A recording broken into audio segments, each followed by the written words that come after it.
Hello everyone and welcome to another movie review on Max Schroeder Productions. And this movie review will be on one of my favorites ever since I was a kid, and that is the Lost World Jurassic Park. It was directed by Steven Spielberg, released on May 23rd, 1997, which they are celebrating 22 years the movie has been released, as what I was told on a recent channel I watch on Jurassic Park films and theories and things like that. This film was directed by Steven Spielberg, who done the original Jurassic Park, Schindler's List, Jaws, E.T. the Extraterrestrial, Always, 1941, and the Indiana Jones series.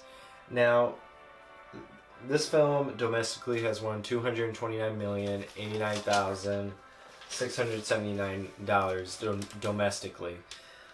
Foreign, it has made $389,552,320.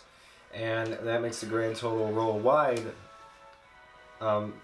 making of $618,638,999. And this film was also the number one on its opening weekend. This was a very hit of 1997, and it holds that the record up until I believe 2001 when Harry Potter and the Sorcerer's Stone broke the record. This film is an action-adventure movie. It stars Jeff Goldblum, who's been in The Fly. He's been in the original Jurassic Park and Independence Day, which was released around the same time as this film.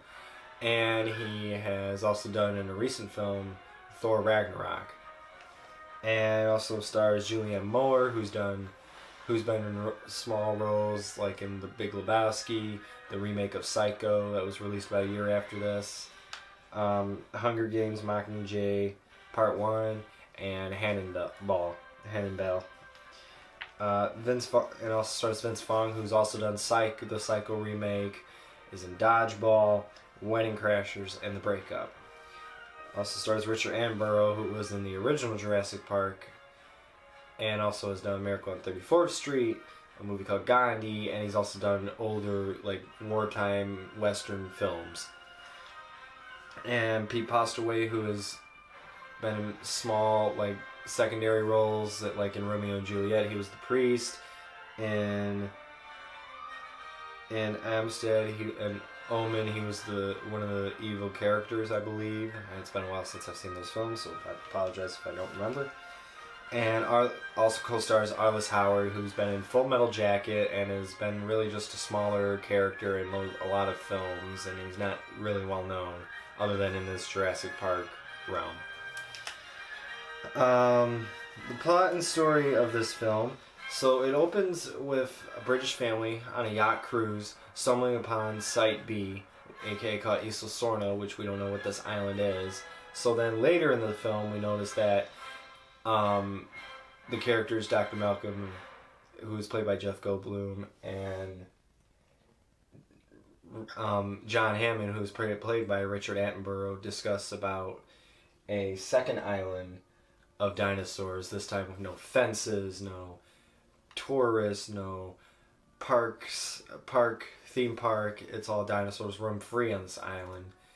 And John Hammond tries to persuade Dr. Malcolm into going and study these animals, about their habitats, about their, how the ecosystem, how are they adapting, how are they living freely as wild animals in the jungles. And as he is talking about this island and everything, he says that Dr. Malcolm's girlfriend, Sarah Harding, who is played by Julianne Moore, goes out to this island by herself, alone, and goes studies these animals up close. And as he figures out his girlfriend is there alone, he then sets a rescue crew to go and find her. Now, once they arrive to the island, they are called the Gatherers, and then later on, once they find Sarah Harding, they stumble upon a herd of stegosauruses, and chaos just escalates quickly. Like, once she takes pictures of the Stegosaurus, the camera stuttering and stuck, it startles the dinosaurs, which then put them in defensive mode and try to attack Sarah Harding while she is trying to study these stegosauruses. She's come very close to like getting hit by one of the tails, get stabbed by it, and so forth. And then once they leave, they go back to base camp and then notice a bunch of helicopters and carrying jeeps and stuff. And as they see it, they see Engine, which is run by John Hammond, who's played by Richard Attenborough. And then we go to another scene where these hunters, so to say, are going and capturing the dinosaurs, and then later we are told that they want to capture these dinosaurs and put it into a theme park, in another theme park in San Diego. So then, as they do this, a lot of things happen. Like, it's basically the movie's about like hunters and gatherers. You know, Dr. Malcolm, Sarah Harding, Eddie Carr, and Nick Van Owen are the gatherers trying to study these animals, whereas the hunters are trying to capture these animals alive and put them into captivity. And this is the group with Pete Postlewaite, Arliss Howard, and Dietrich Stark, who plays Dietrich Stark, who plays the unlucky guy that gets killed by compies later in the movie. So then, as this happens, many stuff happens. The hunters and gatherers then stumble upon T-Rexes. The hunters injure the baby Rex, and then the adult T-Rex hears the cries and starts going towards them as the gatherers try to help the dinosaur with its leg injury. But as this happens, the mom and dad T-Rex stumble upon the trailers, knock the trailer over the cliff, and so basically communication is destroyed between the hunters and gatherers, so they have to like team up together and form an alliance and try to go to the old communication center in the old town of where the research lab used to be, and where they genetically modified the dinosaurs, made the dinosaurs, up until the hurricane destroyed it. And as this happens, they go through a tall grass, as they're being chased by the T-Rexes. And they get attacked by velociraptors, which is why you don't go in long grass when there's velociraptors that you know are in the area. And as this happens too, one of the characters gets killed by a bunch of compies. Little comps that makes us about this tall, this wide, and that literally are chicken size and can kill you in a group. And as this happens, the survivors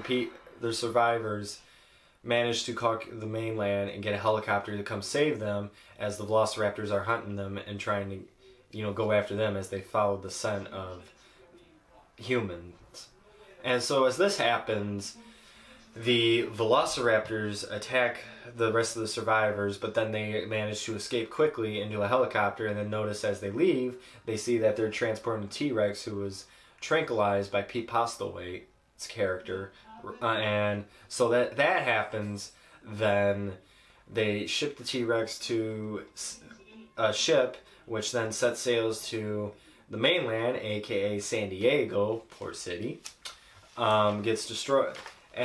Gets shipped there for Jurassic Park San Diego, an amphitheater style area where I believe they were going to have dinosaurs fight and have herbivores on display, and have the T-Rex be the only carnivore, the main attraction.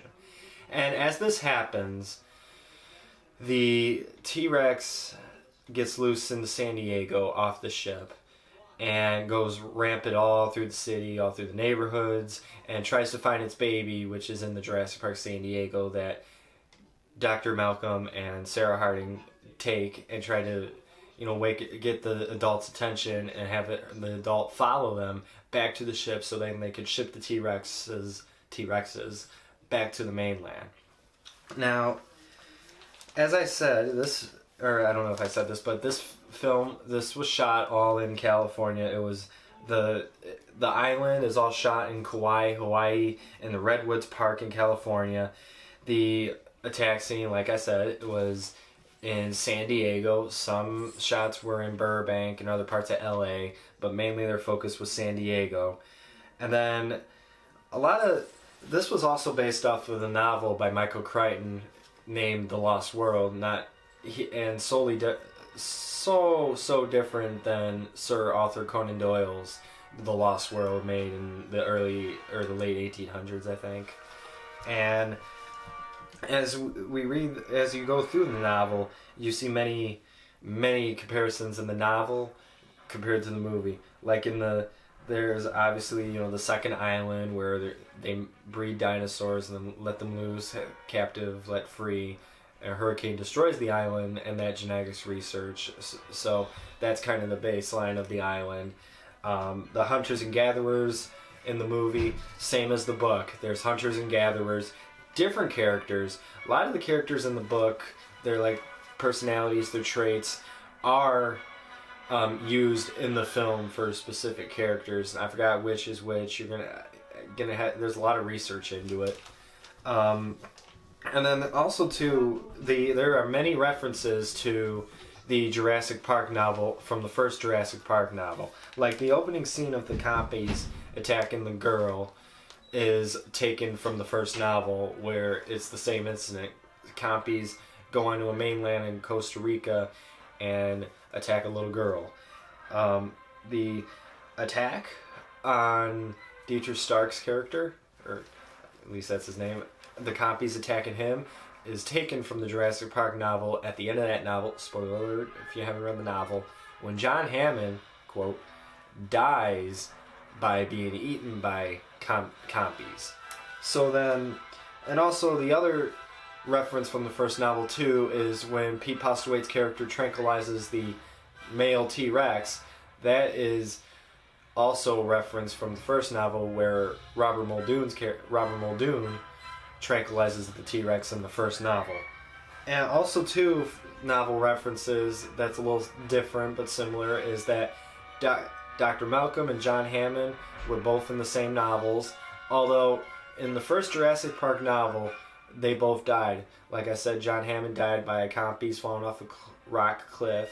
Dr. Malcolm dies, but later in the second novel comes back to life by, as he quotes in the book, saying, "The doctors did excellent work on me," which I don't know what that specifically meant, but we'll go with that. And John Hammond is, dead by then. But in the movie, it portrays the characters survive and are still alive, communicating with him. John Hammond's in poor health. Ian Malcolm is, trying to get his life together, not want to be involved with Jurassic Park type stuff. And there are many deleted scenes in this film that are either storyboard, never made it to the film, or there's pictures on the internet, and stuff was maybe filmed but then dropped and so forth. There are 2 deleted scenes in the bonus features of the Lost World Blu-ray and DVD of this movie. Just one is a fight between Pete Postlewaite's character and another character who I don't get to know who that is. And then there's one on the Engine Corporation board firing John Hammond and talking about the lawsuits of the Jurassic Park island, about the deaths, the destruction, catastrophe, and so on. So the ending went through a lot of changes. The San Diego ending scene was like a last minute thing that Spielberg did. Originally it was going to be 2 different endings. Like one was going to be pterosaurs attacking the helicopter at the communications center. That was not in the film, as we all know. That was storyboarded but never filmed or never went through past the storyboards. There was a second ending draft where the pterosaurs attacked the rest of the remaining hunters and gatherers as they glide away from velociraptors from the long grass. But as they're gliding, again, we get pteranodons attacking them on their hand gliders as they're trying to escape. So, but those again made it to storyboards. They never really went full force after storyboards. And there's many other scenes that were filmed, possibly in their stills, like the T-Rex going through the house of the 2 parents and the little boy. There is a photo of the T-Rex that actually went through the house but sniffed them and then went off in the distance. So it didn't really kill them. Spoiler, I know. There's also the scene where the baby Rex's leg is hurt. From photos from, again, the internet, there is that Arliss Howard's character, Peter Ludlow, is drunk and messing around with the baby Rex, and Pete Postlewaite's character drunk talking to each other, and then all of a sudden he's startled by something that creeps along them, and he falls, and he's drunk, and falls on the baby Rex's leg and bends the leg, and breaks the Rex's leg. So that's why the baby Rex is hurt and wailing, and that's why we kind of, probably minor thing in the movie, but it's kind of interesting to know. Sometimes we just wonder, like, well, how did it hurt its leg? Obviously, we thought, okay, maybe animal hurt it or so forth and so on, but yeah, no, it was drunk guy fell on the leg.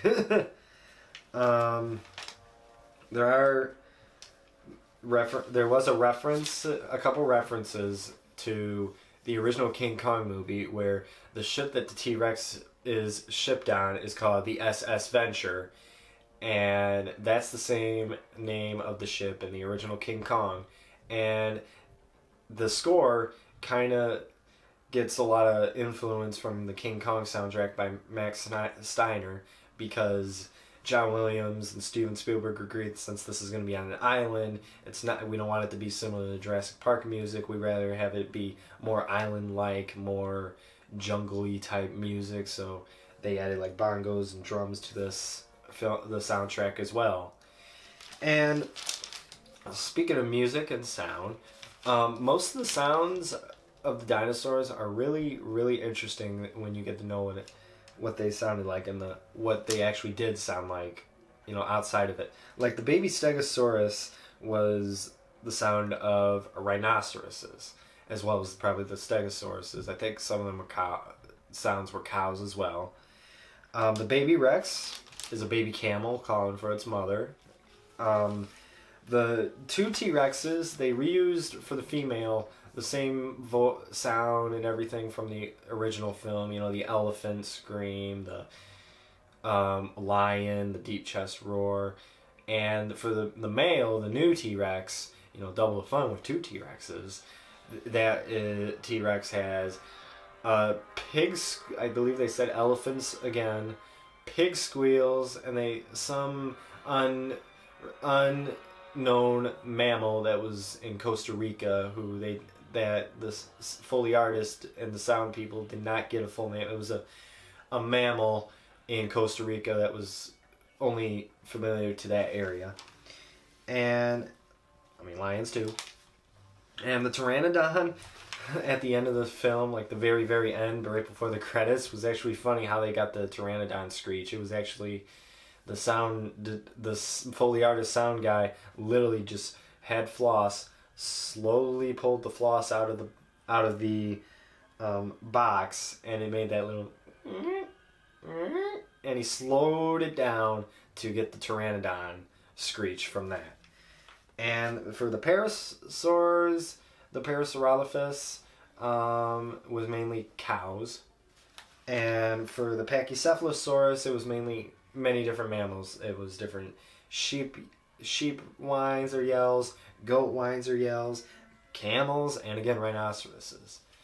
And some interesting facts about the filming of this, some of the scenes. The scene where the trailer is hanging off the cliff and the T-Rex knocks it over and it's hanging and said building us that suspense about what's going to happen in that trailer, and everything. That scene was filmed on the side of a parking lot structure at Universal Studios. And it was not anywhere else. It was on Universal Studios backlot where they managed to secure a parking structure, put a cliffside facade on the parking garage, and just had the trailer hanging from probably strong wires and strings and stuff, and hanging on its side of that parking structure. Many references also to paleontologists, like the paleontologist Dr. Burke, I believe, portrays a real paleontologist by the name of Robert Bacher, and the paleontologist guy that helped with the Jurassic Park series and like the background about how dinosaurs, about dinosaurs and stuff to help the filmmakers get an idea of how the dinosaurs would act, sound, eat, and stuff like that. There's also when the paleontologists argue, that's between Robert Burke and his name's drawing a blank, but there's a lot of like paleontology references. And also funny little cameo appearances when as we all know, the guy that runs from the T.Rex and runs in front of the storefront and then gets eaten behind a car. That's actually the writer of the movie that gets eaten, and he gets the credit in quote unquote on the end credits is called Unlucky Bastard. Which is kind of funny. They don't say that, but that's kind of funny. Just a little trivia there for you. And just, yeah, this film, I would say, out of all the Jurassic Park movies that I've seen, this film is probably, out of all the films in the Jurassic Park series, I would say this one would probably be the second best compared to the first Jurassic Park. And it is a really good, if you're big into the Jurassic Park series or like big into seeing those movies, I would highly encourage this movie. If you have not seen it and you're big into Jurassic Park, like go see it, because this movie is good. And also too, if it could even stand out on its own being a sequel. It can also stand out as its own film. So that is my review on the Lost World Jurassic Park. Please like my video, comment about what you think about the movie, whether you've seen it, and tell me what your thoughts on it are as well. And also please comment about what you think about the movie and also about the original Jurassic Park series as well. So again, this is Max Schroeder Productions. Thank you for watching my movie review.